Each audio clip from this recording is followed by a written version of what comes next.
Hello and welcome to the debate.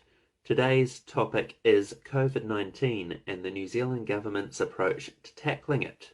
We have the privilege today of being joined by New Zealand's two most prominent commentators on the pandemic response, each with very different views on the matter. Our first guest needs no introduction, but I'll give him one anyway. He's a self-taught expert on epidemiology, economics, the public health system, political science, broadcasting, and hindsight. From Newstalk ZB, Mike Hosking, thank you for joining us.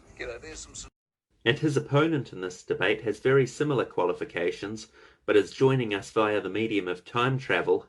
Welcome to the show, Mike Hosking, from like 6 weeks ago. G'day to you both.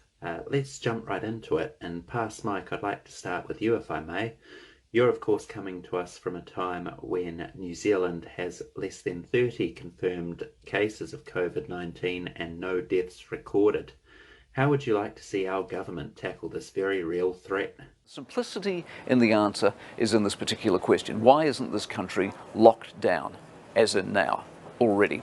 Government are too slow, no one seems to be listening. All of this is unfolding, it's all going in the same direction. It's just not happening fast enough. It's all heading to an obvious point, locking the country down. Why are we waiting for whenever, when the call is right now?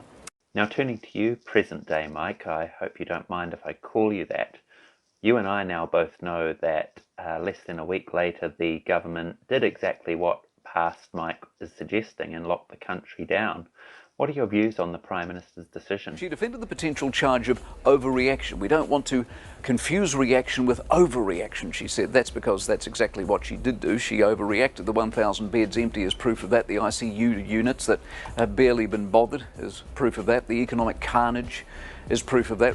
How many now see the health obsession, given the numbers, as over the top? How many see the economic wreckage as simply too large? Past Mike, what do you say to present day Mike's suggestion that lockdown is an overreaction?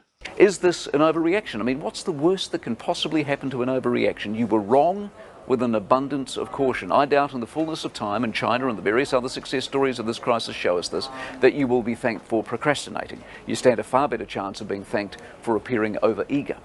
Well, I don't hear your opponent saying thank you. Past Mike, given that we've got so few cases at the time you're speaking to us, do the numbers really support such drastic measures as the lockdown that you're advocating for? Numbers are only going one way. Look at the charts. Talk to the epidemiologists. You add cases by ones and handfuls, then you add them by tens, then you add them by hundreds. We are tens. Look at the charts of all of the countries in trouble. They all tell the same story. Present day Mike, can these expert projections that past Mike is talking about really be relied on? The first question to ask is, why this modelling? Is it right? How do we know? Are there those who are expert in their field who argue modelling like this is pseudoscience? Yes, there are, many. Every year, heart disease claims 6,000 lives, one every 90 minutes. We're not crashing the economy for that. Overall, we had over 33,000 deaths a year. By the way, those deaths that year were the highest rate in 25 years. You won't remember the alarm because there wasn't any. Well, that might be because heart disease isn't spread by a highly contagious virus, but be that as it may, if you believe the lockdown was an overreaction, whose example do you think we should be following now?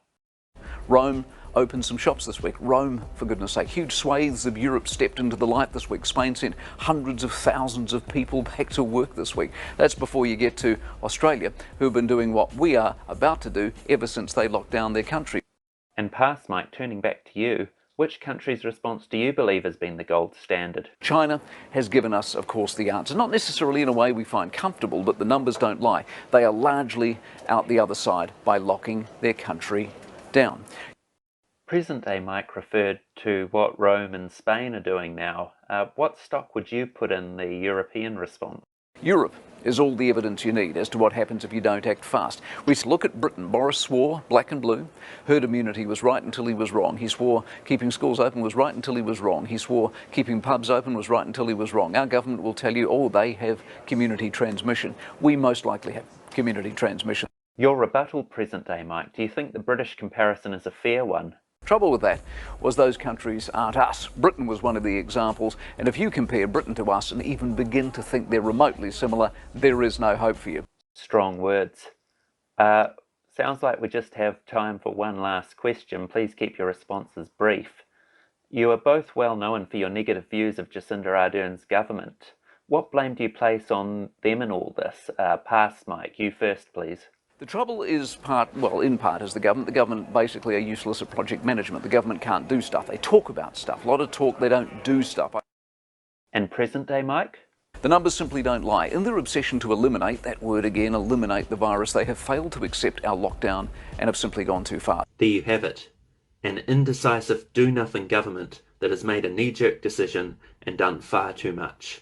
We are certainly living in strange times. Gentlemen, thank you both for joining us, and may God have mercy on us all. See you next time.